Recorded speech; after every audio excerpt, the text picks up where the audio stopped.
Local snowplow crews geared up ahead of the blizzard-like conditions Friday. Forecasters say the Twin Cities Metro could see between 6 to 9 inches of snow. Reporter Pu Yang joins us and has more. Delaying the Brooklyn Park Public Works Department already prepared their trucks and equipment on Thursday ahead of the snowfall. Officials say crews won't be pre-wetting the roads. Instead, they'll wait for the snow to fall and then go out. The city will have 15 to 20 snowplows out on Friday. Overnight, the city will add about 20 more trucks. Public Works officials say there won't be a lot of salting until the snow subsides, which likely could be Saturday. Our goal this afternoon through the early evening is to try to maintain our primary and secondary streets and try to keep those open because it takes a couple hours to go plow those, so we'll just keep doing those through the afternoon. And then at some point, we're going to have to let our guys go so they get a few hours of sleep. Then we'll be starting overnight. It might be midnight, might be 2 a.m. It's going to be overnight. Newer says a snow event like this could cost $20,000 or more. He expects crews to be on the clock for about 12 to 14 hours at a time. Newer hopes drivers will stay inside as it could become challenging for snowplow crews. Sometimes when we get a lot of snow, vehicles go out because they think they can go somewhere and they can't, and they end up stuck in the middle of the road. Well, that can obviously be a challenge, and we're certainly going to be planning a snow emergency for tonight. So we're hopefully people heed that, make sure they're not parked on the street. Newer says following the heavy snow, there will also be high winds in the area. That means crews will be back out on Sunday to clean up the areas where drifting occurred. Officials say there likely will be whiteout conditions, so drive slow. In Brooklyn Park, Pu Yang, CCX News. The city of Golden Valley continues to wrestle over the size of homes built on narrow, smaller lots. The city held an open forum Thursday night to discuss the issue. As Corey Bork reports, it's an issue that weighs the needs of families versus maintaining the character of older neighborhoods. When discussing the future of Golden Valley's housing stock, longtime resident Karen Hills already sees change coming. It's going to be tight compared to what we've been used to. Hills has called Golden Valley home since 1965. Her neighbors sold an empty lot that's now being turned into a larger house. We have a house kitty corner from us and across from the new house that was built in like 1913. So it's just so different from anything that would be built now. Hills wonders how it'll impact her neighborhood like new development did for others.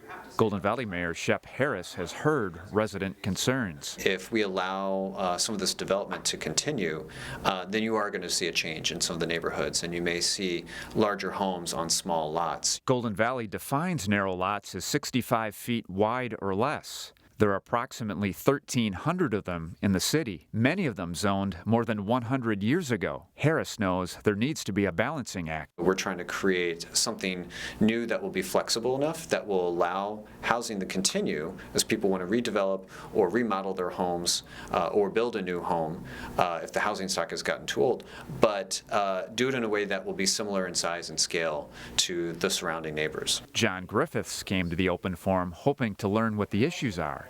He sees pluses and minuses to development on narrow lots. Sometimes it would be a great thing. It would be more affordable for people because, Golden Valley is expensive to live in. But it could also change the complexion of a neighborhood, too. In Golden Valley, Corey Bork, CCX News. This weekend, you can win the battle of the winter blues with laughter. Neil Percy explains in today's Weekend Showcase. I'm originally from Wisconsin. Yeah, we get a lot of crap because they're always number one and stuff, but it's never anything good, Yeah, it's not like number one in high cholesterol, number one in heart attacks, number one in cheese-related beer accidents. Saturday night, you can see Tim Harmston live at Brookview in Golden Valley as part of their Comedy at Brookview series. I caught up with Tim, whose comic resume is too long to list, and asked him what was his big break. Well, going on Letterman was a big break for me. I mean, that was obviously it was a lifetime goal. I got a call from a telemarketer, and he said, "Hello, Mr. Harmston, are you paying too much for your auto insurance?" And I said, yeah, I am, because I drove into a marching band on the way home from a wine tasting.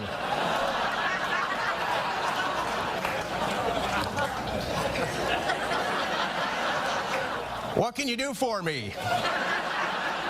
If you haven't been out to a comedy night at Brookview yet, you shouldn't miss it. They do it up right in the Bassett Creek Banquet Room with full-service bar, a nice stage and sound system, tablecloths, and all the rest of the touches that you'd expect at a nice club. I don't want to die and not ever have owned a chainsaw, you know?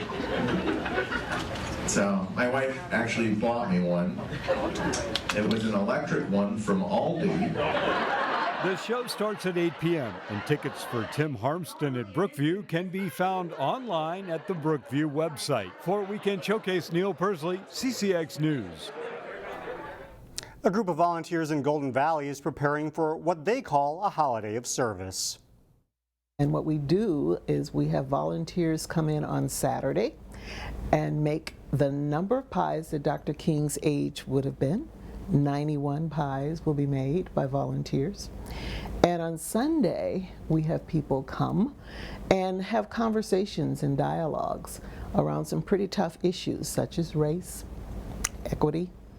Rose McGee is the founder of Sweet Potato Comfort Pies. We have more details about how you can volunteer and the holiday of service on our website, ccxmedia.org.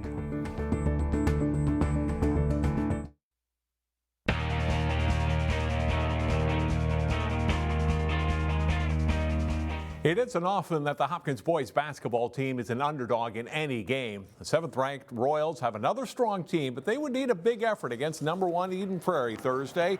Andrew Chisley finds Xavier White for a 3 at the top of the key in the early going as Hopkins grabs a 13-11 lead. White fakes the handoff on the wing and explodes on the baseline to hit a floater, and the Royals go up by 6 at 24-18. But Eden Prairie heats up. Drake Dobbs uses the screen to get space for a 3-pointer. The Eagles go up 33-28, 24 points in the game for Dobbs. Austin Andrews maintains possession despite the steal attempt, steps in for the short jumper here. He scores 14. Eden Prairie up 8 at the half. After trailing by 15 points, Hopkins battles back. Kerwin Walton sets up Tristan Lee for the open 3. Royals within 7 at 63-56. But Eden Prairie has an experienced and very good team. John Henry hits for 3 of his 28 points. Hopkins falls to Eden Prairie 82-68. The Eagles are still unbeaten. It's never over until it's over. That old saying proved to be true in a matchup of 2 local boys basketball teams Thursday night. Wayzata hosting Champlin Park. Drew Berkland finds open floor space and cans the 3 for Wayzata. Dominic Witt answers with a long ball for Champlin Park in a tight first half. A nice pass by Josh Gullickson to Ryan Harvey. He finishes for the Trojans. They're up by 3 at halftime.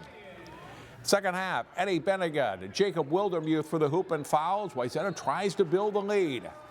Rebels 6'7" junior Francis Wakoria.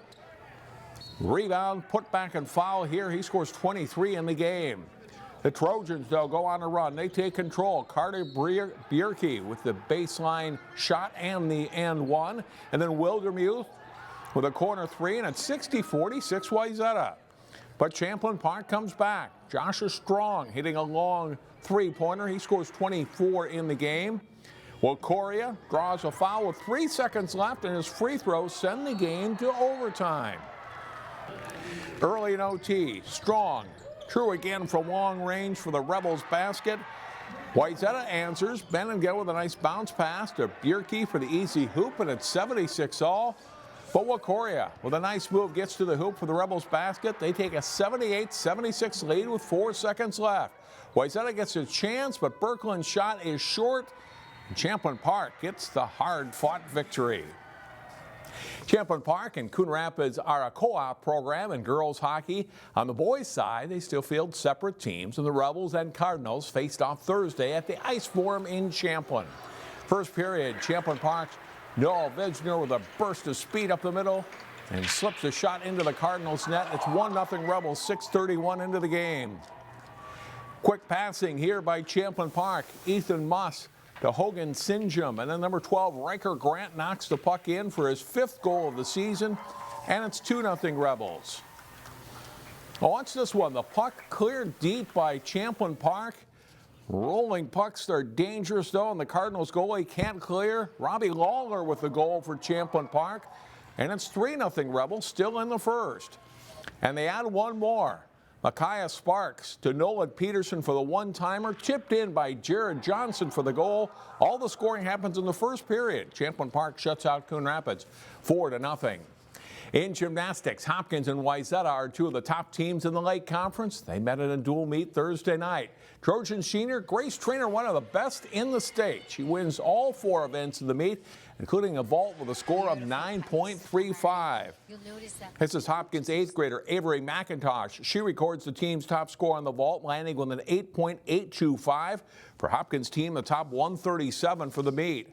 Sasha Arney finished second for Wayzata on the balance beam with a 9.025. Wayzata wins the meet with a team score of 141.625.